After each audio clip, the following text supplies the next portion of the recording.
Hey, Andre, Hello? how you doing? Good, and you?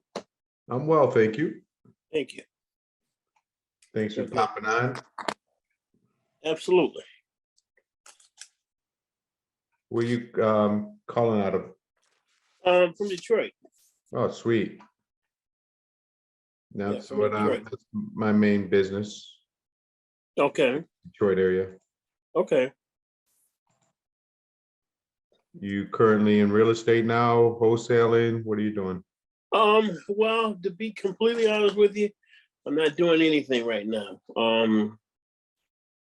My mom passed away a little bit ago, and she left me a little bit of cash. Mhm. And real estate investing was something that I've always wanted to do. So now I've got a little bit of money.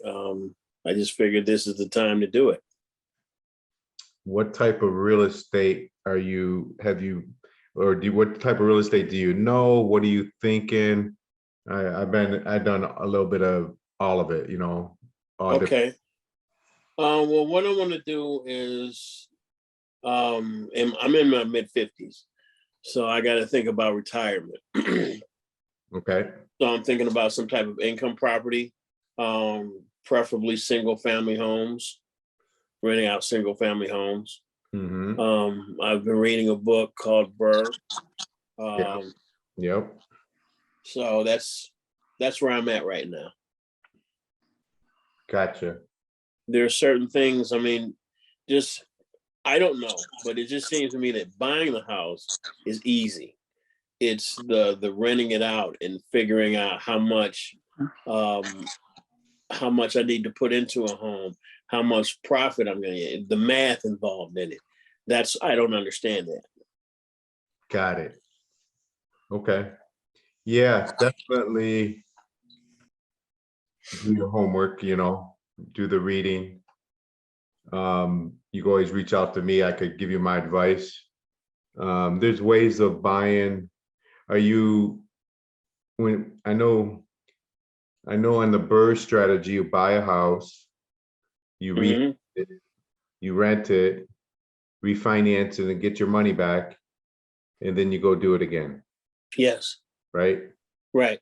All right. So I guess if you stick by that formula, the things you got to watch out for is when the climate, I always say climate, I don't know what people might say, but when things start changing, as in it's going downwards, you got to make sure that you got to buy it right. And when you refinance it, your numbers got to be right so you can pull your money back out, right? Exactly, exactly. You're looking at it to pull out at least 70% of the value of the home, from what I understand. Right, 70, 75%. But hopefully at the end of the day, when you ran your numbers about when you bought it and you fixed it up, it's going to be 70% or less. Right. Okay.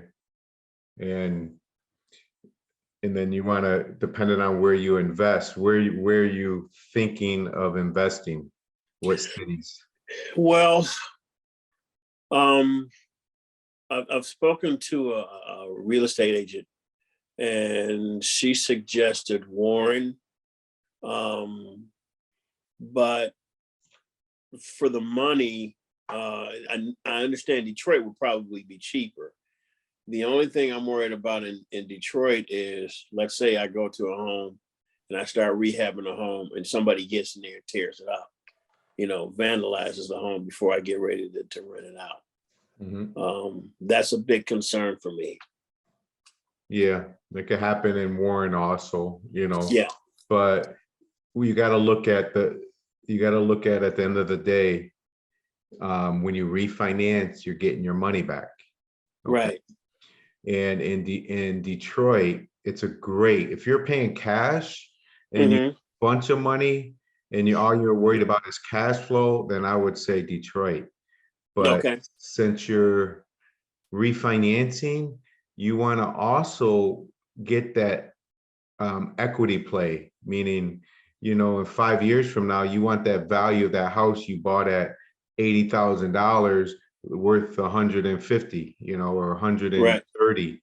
In Detroit, Right. you buy it for 50, it's all fixed up. You might not be able to refinance it. You might, you know, depending on what the values are. A lot of banks say, oh, you got to have a minimum $50,000 appraisal or 80,000 or even $100,000 appraisal. Okay. All right, so you got to be careful on that. And then in 5 years, it might be worth the same amount or less than what you paid for it. Yeah, that's actually happened before. Yeah.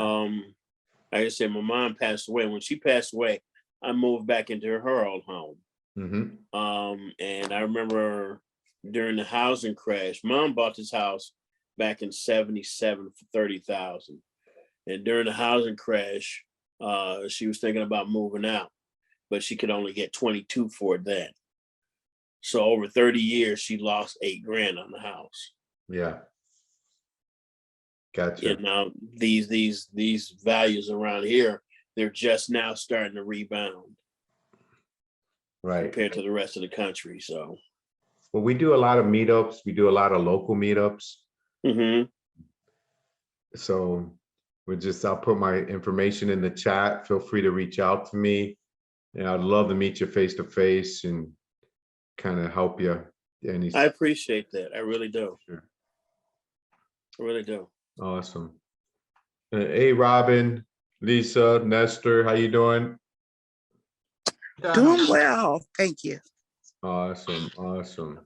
Doing well, thank you. This is Nestor. Thank you, everybody. Good morning. Sorry, good afternoon. Good afternoon. Yeah, good evening. Good evening. Right? Yeah, it's evening here. Yeah, good night, guys. I'm sorry. This time is just amazing. I can't believe 6 o'clock and it's already dark, man. It looks like midnight. I know it. Oh yeah. Todd, I have a question. This is Robin. Yeah, hi, Robin. You know, as a newbie, I'm starting to get all my contacts together, but I'm still like nervous, like where to get started. Is there a particular video in our collection that I could review to see how's the best way to get my leads? Right now, I'm just starting with PropStream. I tried batch lead, but when I reviewed batch lead, everything was sold within the last year. So I figured an investor had gotten it when I compared the selling price from the previous sold price from 22. And I said, oh no, this is investor property. They've already gotten it. So I canceled that membership. So I'm with PropStream now. So is that the best way to get started? Yeah, it's a good way. Okay. Whatever way, the best way is whatever way you choose, you use it and you know work it. So I would go on PropStream and I would only work the ones with absentee homeowners. Okay. As a new person, that's the best one. Yeah. And you don't understand what that means, right? Absentee homeowners. I mean, it's They're vacant. The house is vacant. Not necessarily vacant or rented. A landlord might own it, a second home, something like that. Gotcha. It means the person that owns it does not live in the house. Okay. And what is that called? Say it one more time. Absentee. Yeah, absentee homeowner. Got it. Thanks. May I ask what exactly is PropStream? Yeah, PropStream. Let me hang on. Let me tell Lisa that volume is. Oh, you got it. Okay, it looks like she's got it now. All right. PropStream is a. What do you want to call it?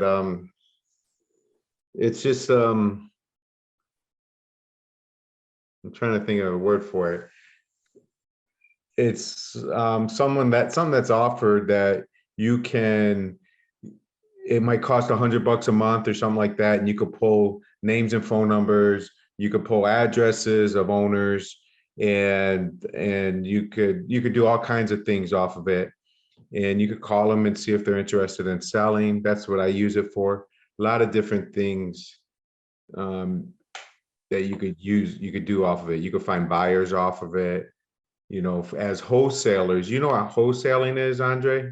Yeah, I have some little bit of knowledge about it. Yeah. Okay. Yeah, so it's a tool that we use as wholesalers to get lists, you know, different types of lists. Like I was telling Robin, like absentee homeowners is a list you could buy. You could get, or not, you could get a list in different zip codes and different cities and counties and things Okay. like that. Okay. Now, is this a website or? Yeah, you could just go www.propstream.com and it'll give you like a, you know, you could check it out. It'll Okay. give you a bunch of videos you can watch and things like that. All right. Yeah, and you probably got a 7-day free trial, things, you know. Okay. How do you go about getting your properties? I mean, do you go through this prop stream or do you drive neighborhoods or how do you go about it, Todd? A little bit of that. I've done PropStream, but I work a lot of foreclosures and pre-foreclosures, and other people come to me with deals and I help them, you know, newbies and things like that. I help them. But pre-foreclosures, foreclosures, and networking, Okay. that's the best way for me. Do you rent property out or do you flip them?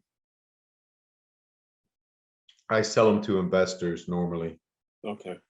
I wholesale them. Okay. All right. Right on. Yeah, I flip. I'm flipping a house right now, looking for another flip. So I try to do one or two at a time.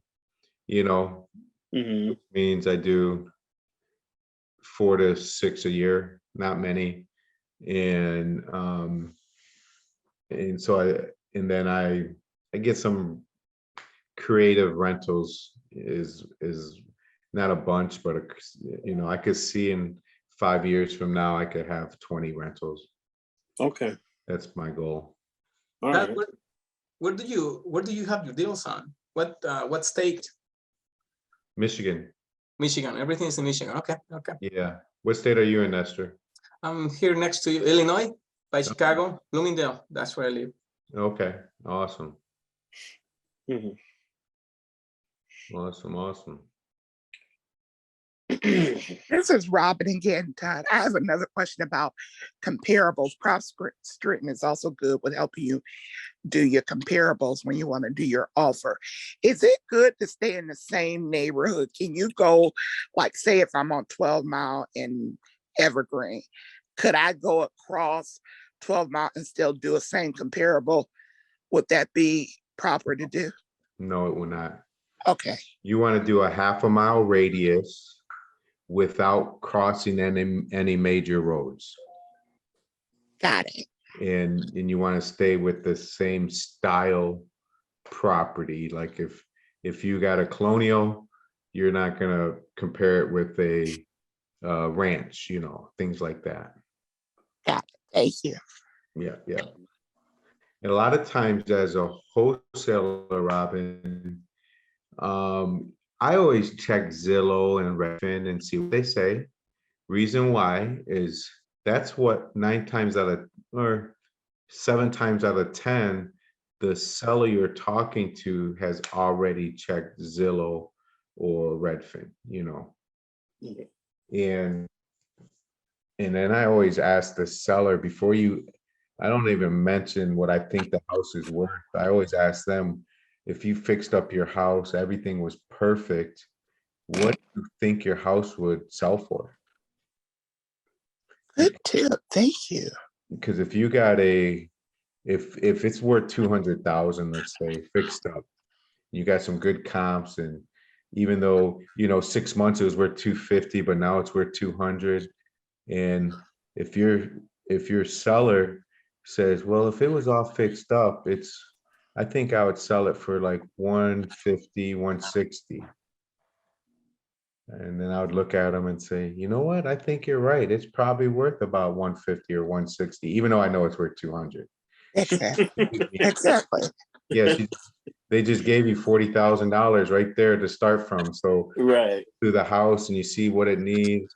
Oh, it needs a roof. How much you think a roof would cost? It's probably 10,000. Yeah, you're right. It's probably 10,000. So now I'm 10,000 on a roof. And let's say we go through the house and there's 35,000 in repair, or let's just say 30,000 in repairs.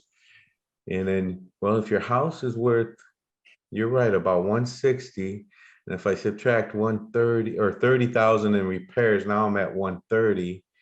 And then at the end of the day, I gotta make some money. What were you thinking about getting, selling?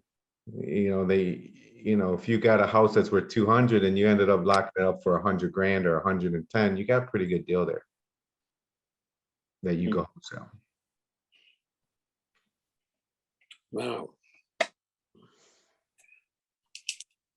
Awesome.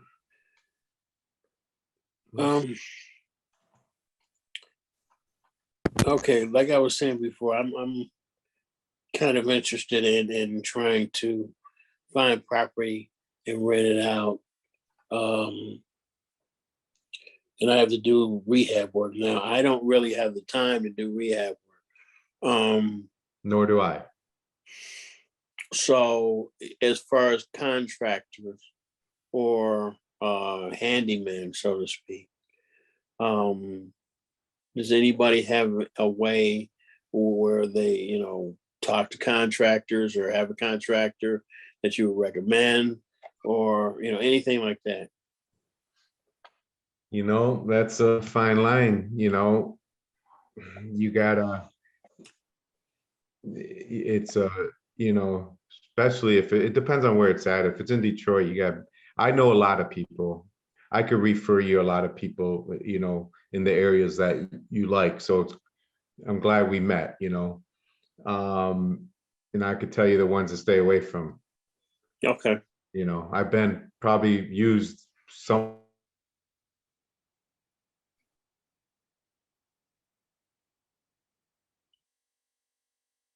Hello. Todd, we lose you. We lost you, Todd. Yeah. Andrew, you can hear me, right? Yeah, I can hear you, Nestor. Okay. Yeah, it looks like it just went ping. It looks like he just got disconnected.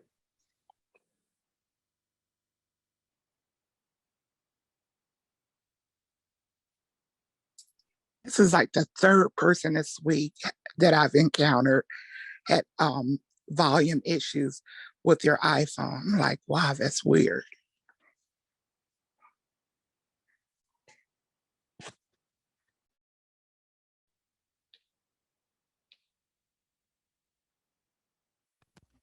He logged off, so he's gonna log back on Yeah. and see if that fixes it.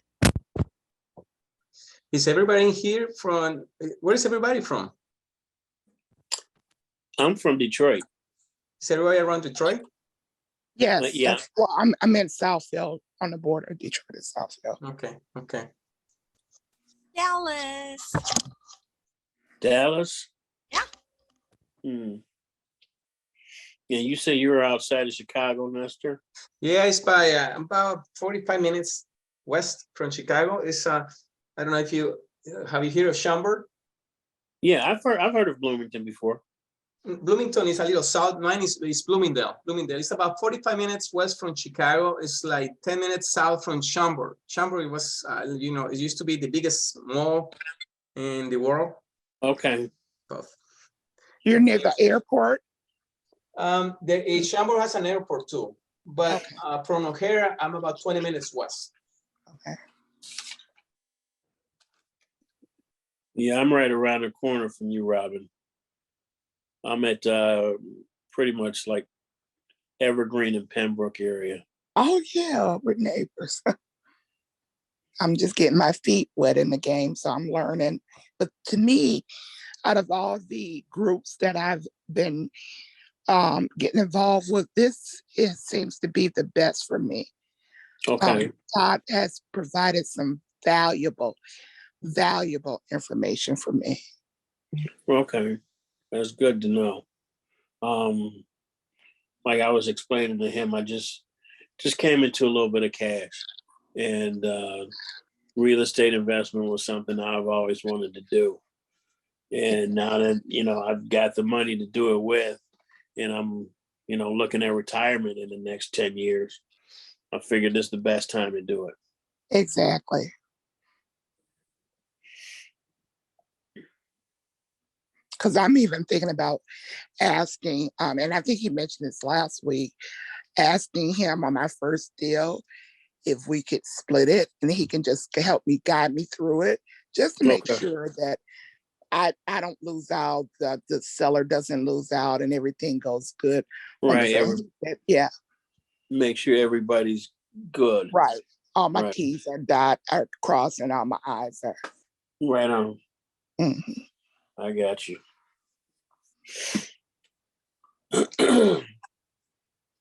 Because I didn't realize when looking for a title company to hold the deal until everything goes through. I didn't realize a lot of title companies here in Michigan does not accept REIs. They don't accept wholesale deals. Oh, really? Yeah, Okay. by just calling my own. Out of about 6, I got one that accept, and that was Devon Title Company in Troy. But a Okay. lot of them said they're just starting to get, since they've realized wholesale is becoming so popular, it helps save people. They're just coming to the table with it to open it up for wholesale deals. Okay. Yeah, and then some of them you have to have a realty license. So that's why it's good to connect with experts and professionals like Todd that can really, really give you some, not only contacts, some great contacts, but can guide you through, who's pretty up and who's not. So this is my second week, and I have learned he's the one that I enjoy going back to the meetings. Okay. Are you looking to do more wholesaling or what? Yes, I'm looking start off the wholesale. And I wanted to build some capital up before I Okay. start doing flips. Okay. Mhm. Yeah. Like I said, I'm more interested for right now of buying property and holding on to it and renting it out. Right. But like you, I want to make sure that I got everything, like you said, have all my T's crossed, have all my I's dotted. Yes. There's certain concerns that I have with the whole real estate thing.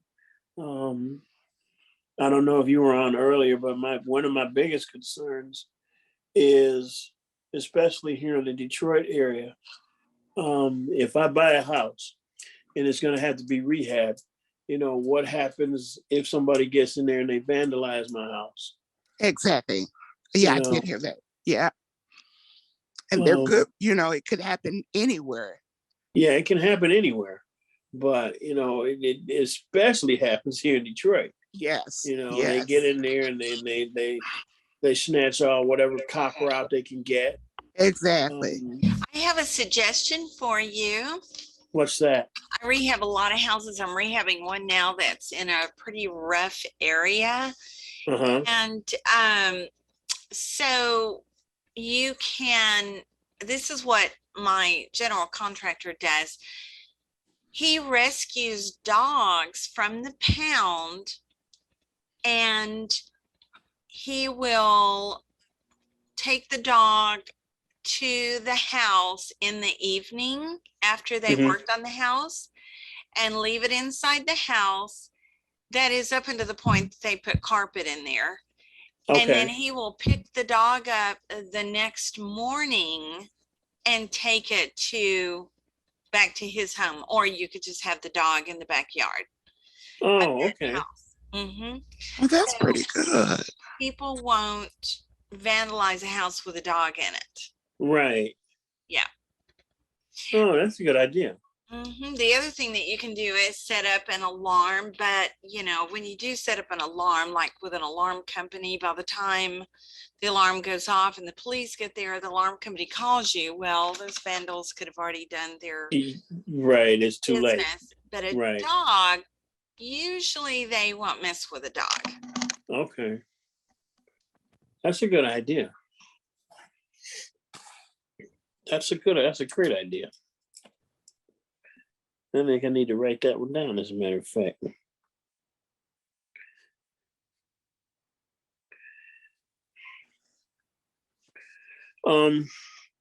Lisa, do you rehab and rent out, or do you rehab and flip, or what exactly do you do?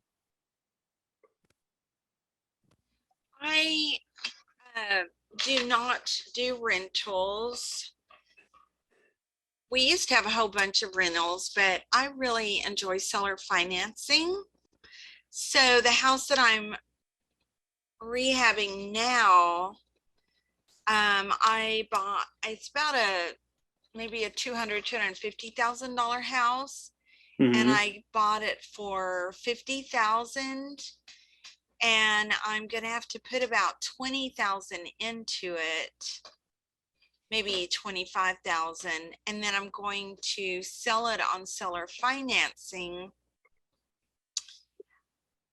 So I'm hoping that I can get back, say 30,000, 40,000, maybe 50,000 Okay. down to try to recoup my money. I don't think I can get 75,000 down, but I'll be looking for the buyer with the most money to put down.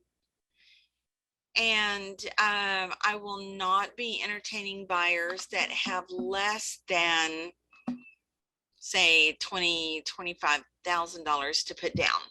Okay. So my focus is mainly seller financing, and I wasn't planning to put more than about 5,000 in this house. However, I buy houses without seeing them as a rule. And when I went over there with my general contractor and his guy, that's his supervisor that runs the cruise, it was in pretty bad shape. So this homeless person had been living there, Oh, wow. family member, and no water, no electricity, and no trash cans. So it's pretty nasty. So today I rented a 40-yard dumpster, and a 40-yard dumpster means that it's like 22 feet long and 7 feet wide and 8 feet tall, and the top of it is not covered. Okay. And so all this junk, I've hired 2 guys that are going to go in there and shovel trash out of that house. When you walk in the living room, there's about 3 inches or more of trash all over the living room. The broken glass, food, junk. It's just utter filth. Okay. And the guy smoked, and there's actually black spider webs across the kitchen and breakfast room and living room. I've never ever seen that. All right. Yeah. So anyway, I do some wholesaling. I really started doing wholesaling when COVID hit. So I finished my last rehab. A lot of the guys were afraid to go to the houses and do work because of exposure to others. So I Right. changed my model to more wholesaling, which is somewhere along that time is when I met Todd. And but typically I usually rehab, but I have a very strong focus on seller financing. Okay. All right. So is everyone here wanting to wholesale? Is that right? I would like to know more about seller financing because I'm just learning. Last week, I was introduced to it, but I'm not quite sure how it works. Well, basically, instead of Bank of America being the bank, you're the bank. That's all it is. Okay. And most of the time, if you do seller financing in a creative way, then you are financing the equity for someone else. So you're not lending them money like a bank would. Let's just say you get a house under contract for 50,000, and then you sell it for 100,000, but you actually have, well, in most cases, you have to buy the house yourself. So you might need that 50,000 to pay for the house. There's several different ways to do it, but I'm trying to keep it super simple. Okay. But then if you sell it for 100,000, you have two choices. You can sell it for 100,000 so that you make 50,000, or you can sell it for 100,000, and that 50,000 that is equity is what you're going to make your money on. And over a 30-year mortgage that your buyer, that you give your buyer, that $50,000 of air money, so to speak, AIR, money made out of air, Right. over 30 years amortized, it's probably going to turn into about $150,000. Wow. Okay. So you make a lot more money seller financing, but it's over time. Exactly. You But make you less do money you do the wholesaling. rehab and Mhm. sell it to like a family or somebody who wants to Yeah, live in it. somebody that wants to live there. You Makes don't sense. necessarily have to fix them all up. A lot of families that want to buy with seller financing have contractors, so they know how to do the work. So they would just soon save their money by getting a better deal on a house that needs some work, because they can do the work a lot cheaper than maybe you and I could. And so that's an option for you. Or you could rehab the house and make it really pretty and then seller finance it to somebody that doesn't have to do anything to the house. Just depends on your finances, your experience. It depends on the house, it depends on your buyer, what your strategies are.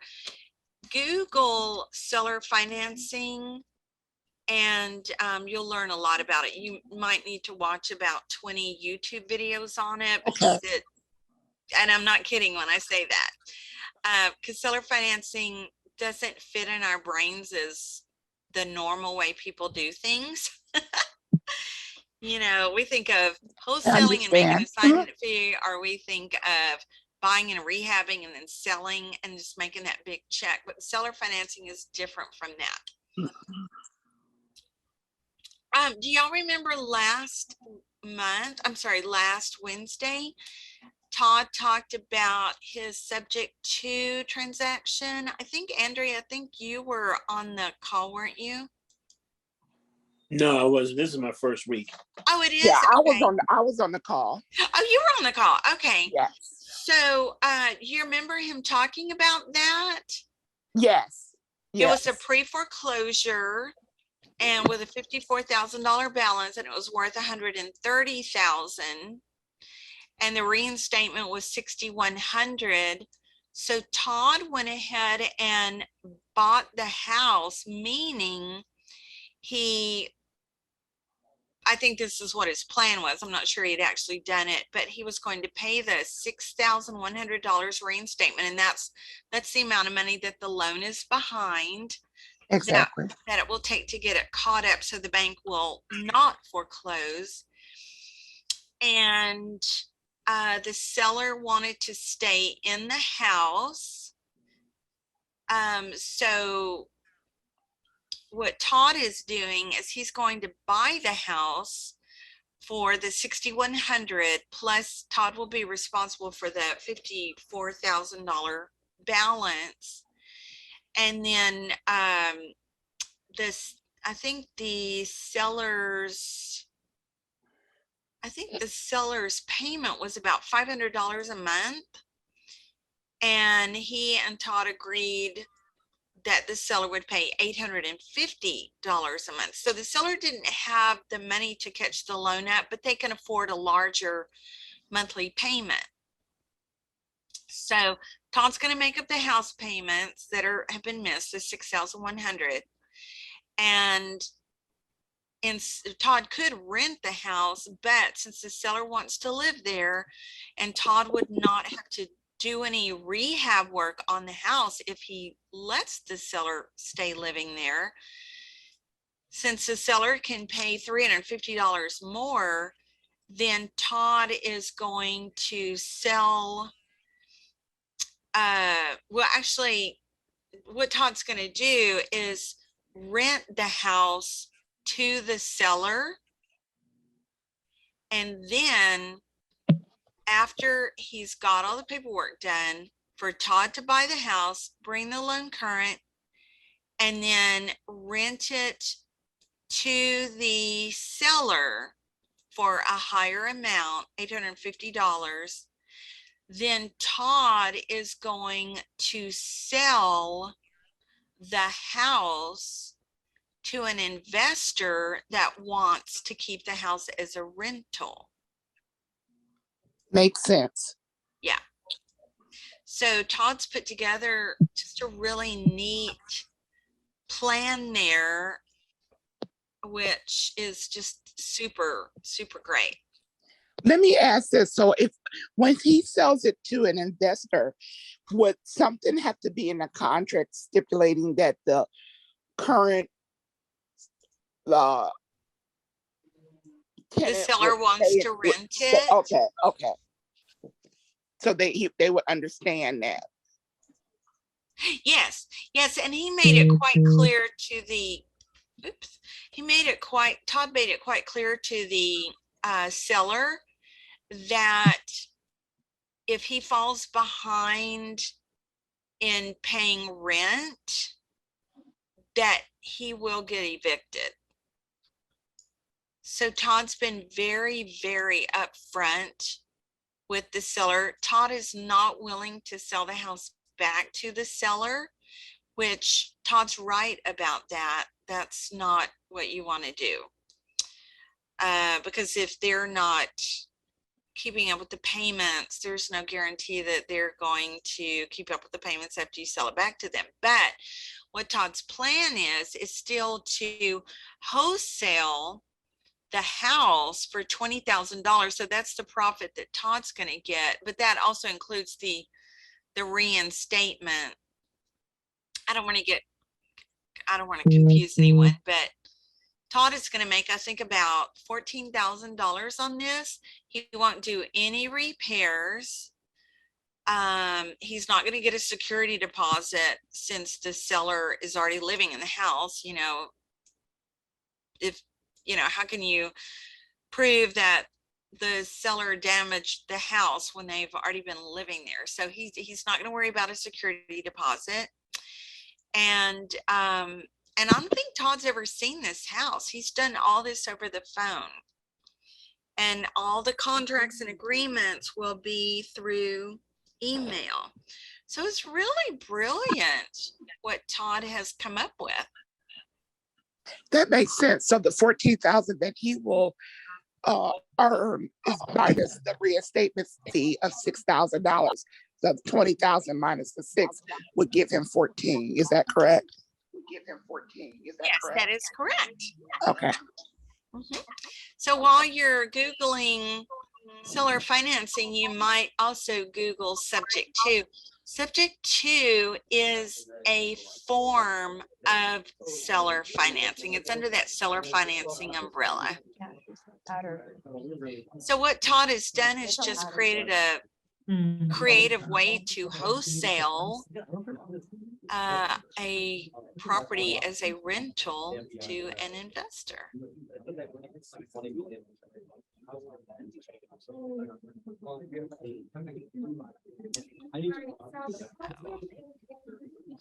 Thank you for that. You've been very great in explaining. Oh, my pleasure.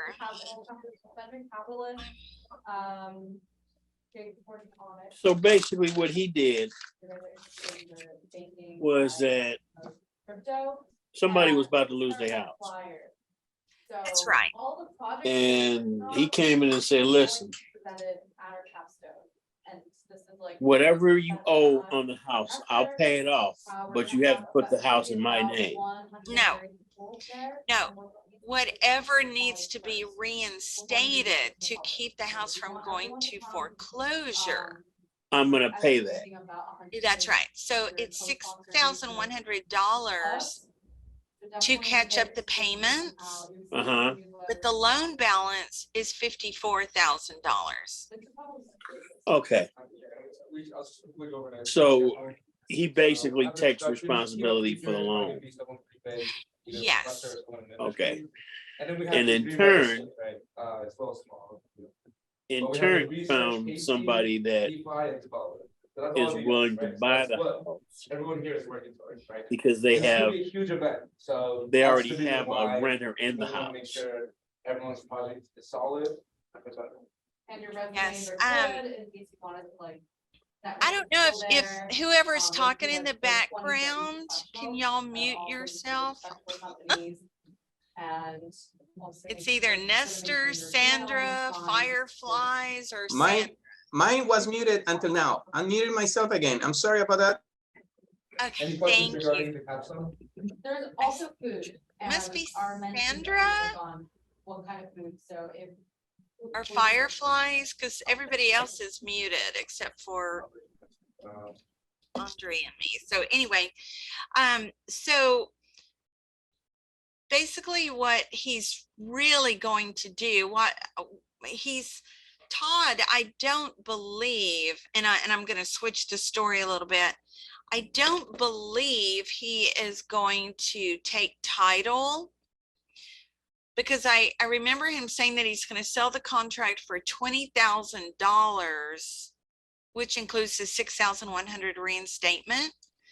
Okay. So if he's selling the contract, that means he's not selling the house.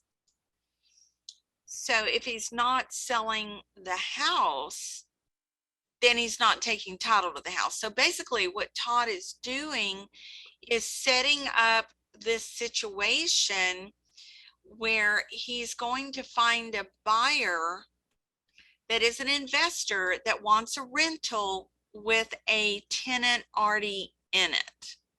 Okay. And he's putting all that together, and he's still going to sell the contract. You could do it either way. You could take title of the house by just paying the $6,100, and you would have to pay closing cost. Or what I really think Todd is doing is he's saying he's going to reinstate the $6,100, but that is actually going to come from the buyer that Todd finds. Okay. So and wholesaling can be, you can sell a contract or you can sell a house, and you can do either one wholesale. Okay. If you sell the house, you are actually buying the house, and the house is in your name. Right. Okay. But if you sell the contract, then your name will never be in the chain of title because you will never have owned it. But by having your name on a contract, that means that you have an equitable right to sell that asset. Your contract is your asset. Right. And you can sell that asset. You can sell that paper. Got it. Got it. That makes sense. Andre, Todd can give you one of the Michigan agreements. He sent it to me. Once you reach out with him through text, and he'll give him your email, he'll send you what is acceptable. Because when you Google it, you come up with several different realty contracts. So he gave me one that's acceptable for Michigan by just contacting him via text. Okay. Thank you. I appreciate that. I have a question for you, Lisa. How do you, it just boggles my mind, I guess, that people can buy houses sight unseen. I mean, I guess I'm just trying to figure out, how do you go about convincing yourself to do that? To go to buy this house and you've never seen it before? You know, Andre, I get that question a lot. And so I have two answers, and one's going to sound logical and the other one's going to sound silly. And y'all can laugh if you want to. So the sincere answer is that I have about 22 years in real estate, and I know how to ask 1 million questions to a seller in a very natural conversational way so that I can calculate within less than $5,000 what it is going to cost me to renovate that house. And that is really based on experience, because if you stay within a range, a price range, say a $200,000 house to a $300,000 house, your rehab is pretty much going to be the same. If you get into a $500,000 to a $600,000 house, your rehab is going to be higher cost because your finishes are going to be different. So I know how to ask questions of a seller in a very natural way so they don't feel like I'm machine gunning questions at them to find out what needs to be done to the house. I also allow for margin for what the seller is not telling me. So I might say, well, about how old is the roof? I will never ask them, is the roof good or not? Because they're all going to say, oh yeah, the roof's just great. But here in Texas, we have severe heat in the summer and we have terrible hailstorms. And even a lifetime warranty on a roof's not going to last more than about 10 years. So if I ask them about how long, about what age is the roof, and they say, well, it's 15 years old, but it's a good roof, there's no leaks or anything, I'm putting down $10,000 to replace that roof. So I know how to ask those little questions. So that is the technical, sincere answer. The whimsical, funny answer is, I'm kind of a germophobic. I don't like going into other people's houses. I don't like going into houses that I'm going to rehab if they're in disgusting, like the house I just bought. I just want to burn all my clothes and go take a shower in alcohol, just germophobic. So when COVID hit, I was renovating, 12 houses that year, I think, or the year before. So once I got the last house renovated, and COVID hit, then I decided, you know what, I'm going to change my business model, because my contractors, they were afraid to get in a closed up house with other people. Everybody was just kind of afraid of this unknown. So I thought, okay, no problem. I'll just start wholesaling. And because I don't like going to see houses, and I bought a lot of houses without seeing them, wholesaling was no big deal. I wasn't going and looking at houses anyway, so wholesaling was just the next natural thing to do, again, without going to see houses. Now, the caveat to that is that if you're dealing in a $500,000 house or more, maybe even a $450,000 house, somebody needs to go look at that house, because everything is going to be more expensive. You can't put a Whirlpool dishwasher in a $500,000 house. I mean, I guess you could, but you've got to buy more expensive things to put in the house, because your buyer, the more expensive the house is, the more picky your buyer is. And the less expensive house, the less picky the buyer typically is. And so knowing that helps to figure out which way you need to go. But so to answer your question, since I don't like going into houses, I learned how to ask all the right questions and figure out about what it will cost, and then add a little margin to that.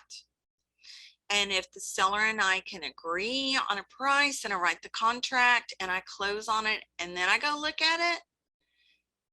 And if we can't, and we're not anywhere close to the price, then I just say, I love you, goodbye. And I put them on a little follow-up to call them maybe 4 to 8 weeks, every 4 to 8 weeks, just to see, you know, have you sold the house yet? Are you still hanging on to it? Have you thought about, you know, now that a couple of months have gone by, what, you know, what your plans are? Have they changed? Just to keep in touch. And keeping in touch with them over time is really beneficial, because they become more familiar with you, and the likelihood of them selling to you in the future is much greater, because you've shown that consistency with them and helped to build that relationship with them, in more than the other investors that might be calling them for the first time. Was that helpful to you? Yeah, I appreciate it. It goes on to some other things that I've heard about, especially beginning real estate, in the fact that it's about building relationships.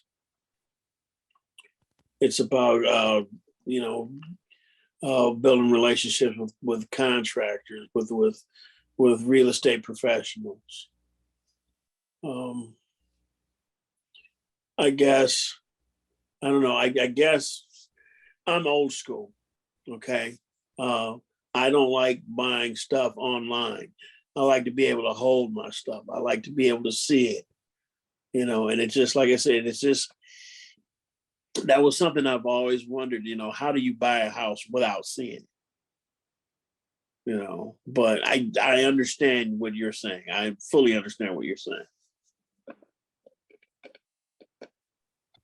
I think what you're saying, Lisa, and just like layman's terms, is that if a house is in a certain range, you can sort of, I call it guesstimate what the repairs will be, you know, just the basic. Like if a house is between 150 and 250, they're usually about the same price for the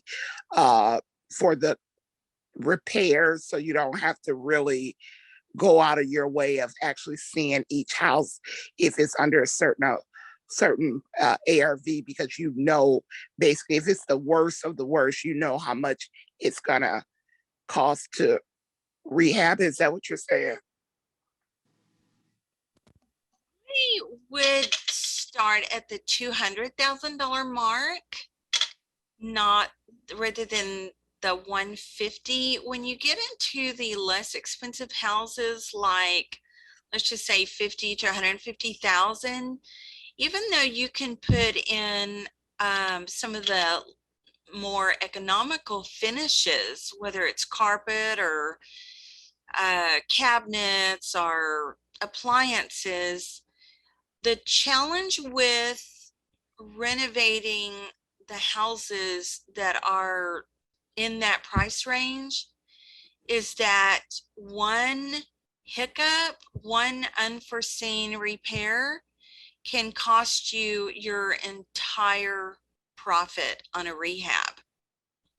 And Wow. so typically investors want to make 10% profit on the ARV. So if they're planning on selling the house for $150,000 to a retail buyer that's going to go to the bank and get a little FHA loan, the rehabber wants to know that they can make 10% profit, at least $15,000. Now, if they can make more by cutting cost on money or cutting cost on expenses or finishing the rehab sooner, like in 3 months instead of 6 months, then they can increase that 15,000. But what if they did not calculate a roof in there, and the buyers, the buyer that's getting this house inspected, their inspector comes back and says, you know what, this roof is shot. I know it looks good aesthetically, but it is shot, you know, up where you can't see it on the roof. The shingles are lifting, and this is, you know, there's going to be leaks coming in and blah, blah, blah, blah, blah. And you have to put a new roof on there, and that roof costs $10,000. There just went 2/3 of your profit. It would be much better, instead of rehabbing that house and hoping you make it to the finish line with $15,000 profit, it would be better to wholesale the paper in just a couple of hours and make $5,000. You see what I'm saying? So as wholesalers, we sell to investors, and we have to think like the investor thinks, because that's who our customer is. So the sweet spot for a lot of houses, and I'm talking in the Dallas area here in Texas, so it may be different like for you and Andre in Detroit, but you need to find out what the median price range of your houses are, where they say where 80% of the people can afford them. And it's not going to be the cheapest houses. It's going to be somewhere in the middle. And it's focused there, because your end buyer, your investor, he's the one taking all the risk. He's going to go get a loan. He's going to spend 2, 3, 4 months renovating that property and have all the risk there. He's going to hope that all of his contractors show up and that they all finish the job instead of walking out or getting drunk or whatever. And so the investor is taking all the risk. It's a tremendous amount of risk. And so you need to make sure that they have at least 10% profit. And after that, that investor still has to find a buyer for them. So they go for, say, 6 months having money out on the line, but not making any money until they sell it to a retail buyer. Well, if in that last example that I gave, the retail buyer's inspector says you got to have a new roof, wow, there's a $10,000 bill that just flew out the window. So we have to, I tell my students, as a wholesaler, you have to know everything that a rehabber does. You're just never going to sling the hammer, but you really should know how to calculate repairs. And if you can't, that's okay. Hopefully you can at least tell them what you believe needs to be done, and they can calculate the repairs. But when you're talking about earning $5 or $10 or $15 or $20,000 on a house, I personally believe we need to show some effort for the money that we're going to make by delivering to our buyer, the rehabber, some idea about the repairs that makes it worth their time to even go look at the house. Now, they may want to go look at the house. Most investor rehabbers do. I'm just not most of them. But I talk with a lot of sellers. Most of your rehabbers are not going to talk with a lot of sellers. So they don't necessarily know all the right questions to ask or have the ability to develop rapport with a seller. I do it all. I've done all facets. So it's no big deal for me to talk with a seller and make them feel like we're best buds and still make money on their house without having to go see it. Was that helpful to you? Oh, very much so. Thank you. So when you don't, let me ask this. So when you don't go out to see it, initially you get your leads through, is it just word of mouth, or how do you get your leads to even know that the house is? So, Todd, I think you or Andre one asked Todd that question, and Todd said he gets his leads primarily by focusing on pre-foreclosures, which is what his sub 2 wholesale is going to be or is, and through partnering with different people, which could be his students or just other people that, you know, want to get their feet wet, like you had said earlier, Robin, but, you know, don't want to drown while you're getting your little feetsies wet. So it's the same for me. Okay. I have a number of students, but I also generate my own leads. I enjoy working on tax delinquent properties because most of the time they're inherited. And so there's multiple issues. You can, at least here locally, we can order a tax delinquent list from the county for free in most cases. And so it's a way to get leads for free without having to pay for them through Propelio or PropStream or Real Estate IQ, which are lead generation companies that provide you with the leads. And on tax delinquents, many times they've been inherited. So you've got family members that a lot of times will say, well, I can barely pay my own rent or mortgage. Why would I pay the taxes on this property? Or, you know, I can't afford to mow it. So what we've got is 3 different problems with tax delinquents. One, we've got tax delinquency, taxes that haven't been paid, property taxes. And then we have an owner, the heirs, that can't afford to keep the property maintained. Houses that are not lived in still need maintenance. And most of the time, number 3, houses that are tax delinquents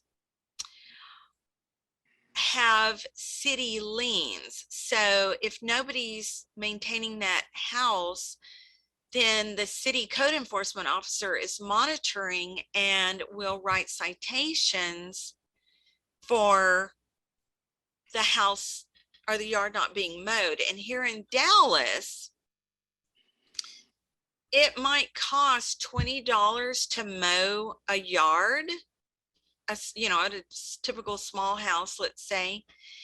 But the city, if you don't mow it and you're the owner, the city will send someone out to mow it, and they might pay that person $30, but they're going to charge you $170 as an administrative fee. So your cost to have for the city to have mowed that yard is $200. I know it because I paid it. I bought a house, and 5 days later, I got an invoice from the city for $197, and it was mowed before I ever owned the house. Wow. So the liens go with the house. They don't stay with the previous owner. So the mowing lien, the property taxes, when that house is sold, you get all of that. I think that's how it is here in Michigan too. Yeah, it I think, is. for example, like if you don't pay the water bill, the water bill stays with the house. Yes, yes. Fortunately, we don't have that here in Dallas. So for you all, that might be a different list that you could pursue, is a water cutoff list or a water delinquent list. Hmm. So what you want to do is have multiple problems with the same house. And I find that tax delinquencies are a great source of leads. And most of the time, unlike pre-foreclosures, where the owner wants to stay in the home, they don't want to move, their kids don't want to change schools. They know exactly how far it is from the parks and the shopping and where they work. They don't want to move. So if I lined up 100 pre-foreclosure owners in front of you and ask you which one of these want to sell, which one of these is a motivated seller, if you guess any more than 1 out of 100 would be a motivated seller, that might even be too much. They don't want to sell. But when you have a tax delinquent, those heirs, and most of the time they're owned by, they've been inherited, the heirs would much rather have money than that house that they can't afford to pay the taxes on, or to mow the lawn, or to keep it maintained. And so a lot of times you've got a very willing seller. Yeah, I don't know why you'd want this house, but if you're willing to give me some money for it, I'm willing to sell it to you. And to me, it's just a good type of lead, where most of the time when you call them and you say, have you ever considered selling? They will say, well, I'd love to sell it. Yeah. So those are mainly where I generate leads. I've also started working on vacant lots and a little bit of acreage. There's some acreage. It's not in Dallas, but it's not far from here. It's 5 acres that I got under contract for $500,000, and I am wholesaling it to a builder for $600,000. But what I'm going to do is, and I know Todd's talked about this, is do a double close, which means I'm closing with a title company. And Robin, you were talking earlier about, you thought all title companies might do wholesales. But no, all title companies have their own risk tolerance, and a lot of them won't do wholesaling, or they won't do double closings, or they won't, which is what I'm going to do, is I've checked with this title company, and they will use my buyer's $600,000 to pay the first closing with my seller for $500,000. So I don't have to bring $500,000 to the table to closing. So it's called pass-through funding, and not all title companies will do this. Usually it will take an attorney because it's a little creative and out of the box. So we're going to have 2 closings and 2 sets of closing costs. And the 5 acres will be in my name for about 10 minutes.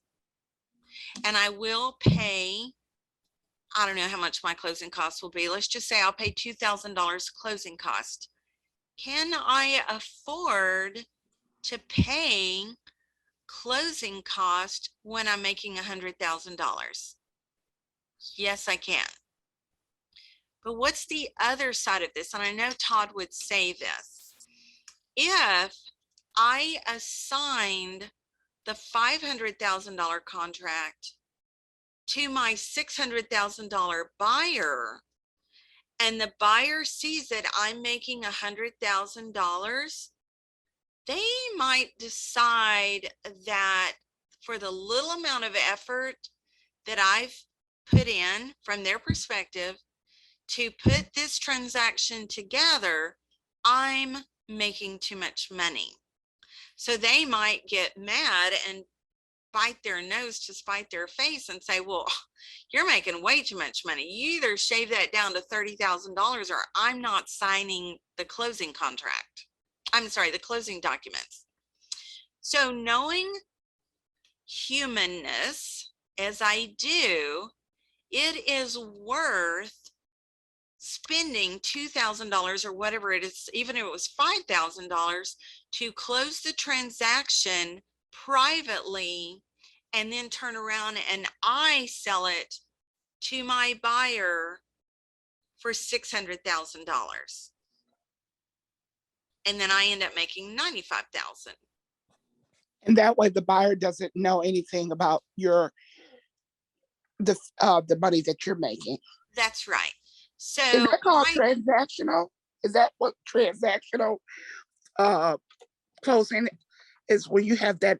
It's not just A, B, and C. Now you have A, B, and C, D. Yes, you're on the right track. So what I'm doing is an A-B closing. A-B means the seller and me. A, the seller, B, me. We close that, we're done.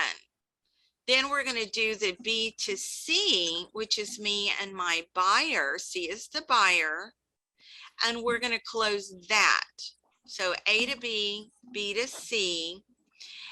But the buyer's money, the buyer's $600,000 is going to be used to close the AB transaction. So the buyer's $600,000 is going to close my transaction for $500,000. Otherwise, I need to go get, and I think you were about to say this, Robin. Otherwise, I have to go get transactional funding. I have to borrow $500,000 for an hour, let's say, in order to close A to B. Some title companies will require you to do that. All I have to do is find the title company that says, sure, we'll use the end buyer's $600,000 to close you and your seller's $500,000 transaction. Did that make sense to you all? Makes perfect sense. Yeah. So Makes if you got perfect sense, because out of that 100,000, they're paying the 2,000 that you need for the closing costs. well, you're going to pay that. I understand it, but it's coming out of that 100,000, all right? Oh, yes. Yes. So to me, that 2,000 or 5,000, whatever my closing costs are insurance that my B2C transaction is going to close. So without the buyer getting upset. We always have to keep in mind human nature. So to me, if we're going to make more than $10,000, $15,000, $20,000, then we probably need to do a double close. And that's what this is. An A to B and a B to C is a double close at the same time. But it results in two different transactions and two different sets of closing costs. So when you're going to make a lot of money, you might want to consider doing that. But if you don't have a lot of money to close the first transaction with your seller, then simply find a title company that will do pass-through funding for you, which is using your end buyer's money to pay your seller. And if your end buyer doesn't come with the money, then your A to B transaction does not close. Everything is dependent on your end buyer bringing the money for both transactions. So as a wholesaler, that means you're not at risk because you are not buying that property and hoping that your buyer shows up at closing. And if they don't, now you're stuck with a property that you didn't want.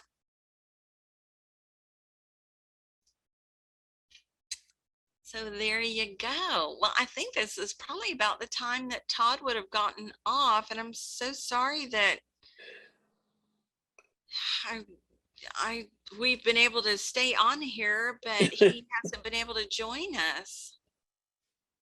Well, maybe next time. Yeah. Well, I wish all of you the very, very best in Thank your you. endeavors. Wholesaling is fun. Thank you. Yeah, it's a lot of fun, and there's a lot of money to be made in wholesaling. But realize that wholesaling is only part of what we want to focus on. It's a starting place, and you want to get really good at wholesaling, meaning learning how to write a wholesale contract at a price that your investor, rehabber, buyer can still make money on. So I do want to share one last quick thing that I think will probably help you all as you're trying to calculate the repairs. And this is what you would want to tell your rehabber about the most, because they're going to know it's going to need paint, it's going to need carpet. They know all that. But the big things, there's what I call 7 most expensive items. And that's what you would do well to ask the seller about. So the 7 most expensive items are the roof, the foundation, the plumbing, the electrical, the HVAC, heating, ventilation, and air conditioning.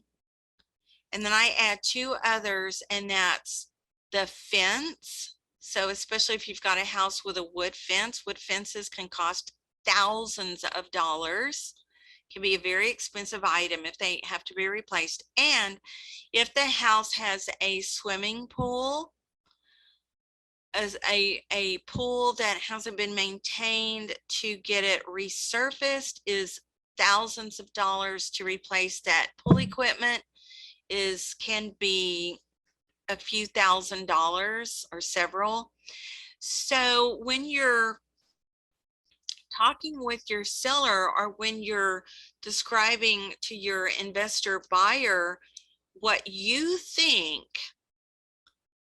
they might want to focus on, you know, and of course tell them, you know, I'm not a pro, I don't have the experience that you do, but based on my untrained eye, there were some cracks, so you might want to look at the foundation. The seller said the roof is 15 years old. That, you know, you might want to look at that. The seller says the plumbing is fine, the electrical is fine, but the air conditioning and heating doesn't work, and it doesn't have a fence or a pool. So that will help your rehabbers so much. They don't need to know about it needs paint and carpet and all that. We calculate that automatically. They'll, Yeah, you know, I think here in Michigan, when you say HVAC, like the heater, central heat there, and the water heater too. The water heater. A water heater, I'm getting ready to put one in a house, and it's going to cost me $865. So for me, I don't really consider the water heater to be a big deal. And you know, I just want to know what's the date of the water heater. Here in Texas, water heaters last about 10 years. So if they tell me their water heater is 15 years old, I'm going to put in $1,000 for a water heater.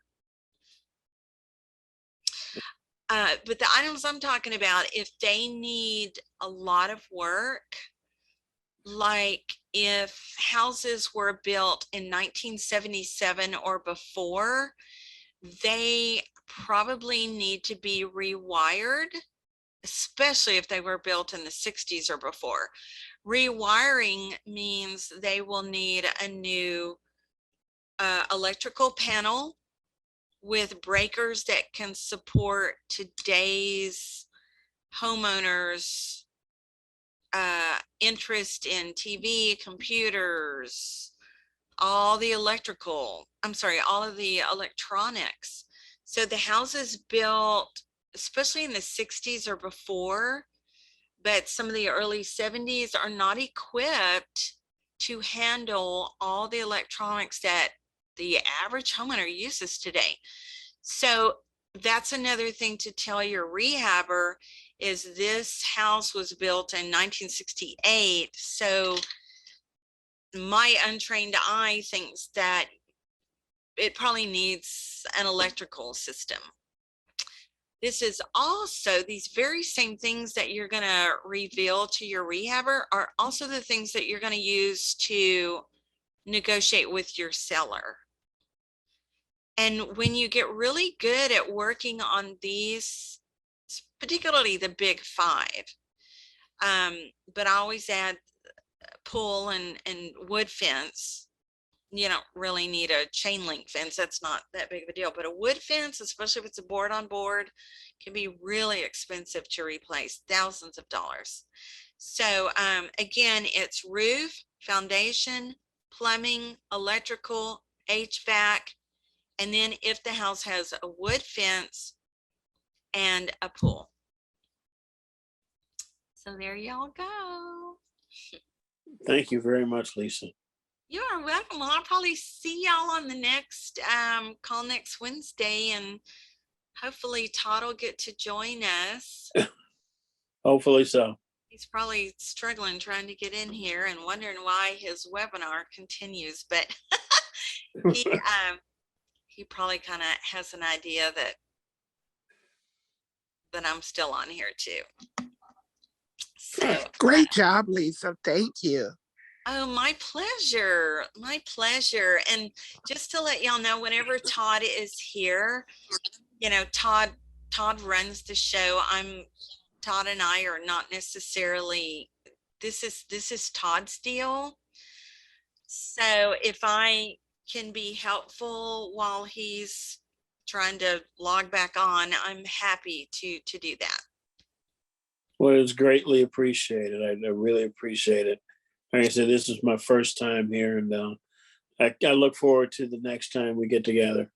Yeah, Todd is awesome. I mean, as many years as I have been doing real estate, I learn from Todd every single time. He is amazing. Todd has a professional background that really has aided him in his real estate.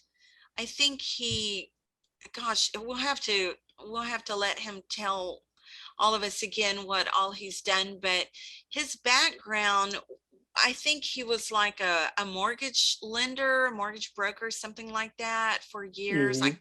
I can't remember, but his background experience really makes him so phenomenal for sharing his wisdom. So I hope to see y'all all next Thursday. I'm sorry, next Wednesday. All right. You ladies have yourselves a good night. Good night, everyone. Thank you. Thank you so much. Everybody else have a good night too. Bye-bye.